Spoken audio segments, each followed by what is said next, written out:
Hi, Luca. What makes TechCrunch one of the leading tech conferences in the world, and what has been your experience organizing it in Rome?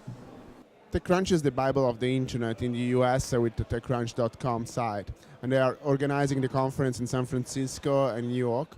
I decided to bring TechCrunch in Rome. That was last year for the first time, was a kind of disrupt in Europe, and it was in Rome. And the purpose was, and is still, to give from one side vision to the Italian startup scene with incredible entrepreneur coming from abroad. They have already successful stories, successful exit, and then they can explain what is happening abroad, how to do an international business, how to sell your business, how to develop your business. And the other side is giving visibility to the Italian startup scene. So we have here already 150 journalists, 50 investors from abroad, and their pitch is live on TechCrunch.com. We're in the Startup Alley. Mike Butcher and Jordan, they went around to interview all the startups. So it's a unique occasion for them to show their products abroad. There is not a link between Italy and the rest of the world. The startup scene is starting to grow up. We are absolutely late if you compare that to other countries. But at the end, we see that there is a big movement from the government last year from the Creator Startup, and this year with Francesco Caio on the Agenda Digitale. We see there is an interest from the government, but we really need to bring this startup scene connected to the rest of the world. There is very few investment from abroad.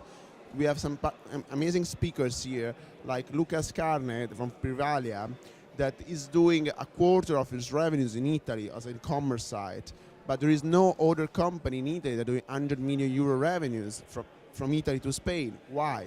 There is Zarin Denzel, that is an amazing American that met Zuckerberg and decided to copycat Facebook. He went to Spain to do it, and he sold his company for 100 million when he was 28 years old to Telefonica. Nothing happened like this in Italy. We have one company that is Yux, that is a huge, amazing company, 1 billion company. There is Buongiorno, was the largest exit ever, and that's it. So we really create a new champion of the digital in Italy. I really would like to love that from here there can come some new platform that we can develop abroad, that can be international company, disruptive companies. What is one of the things that Italian startups are missing to be part of an international scene?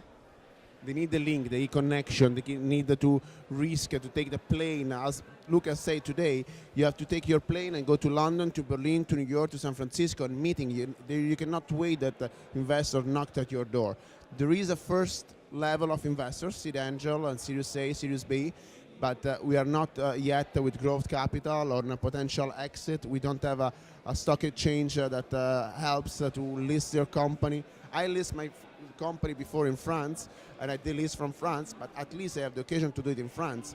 In Italy, you don't have that. So, from an investor's point of view, what are the areas in which you would like to see some new ideas come from?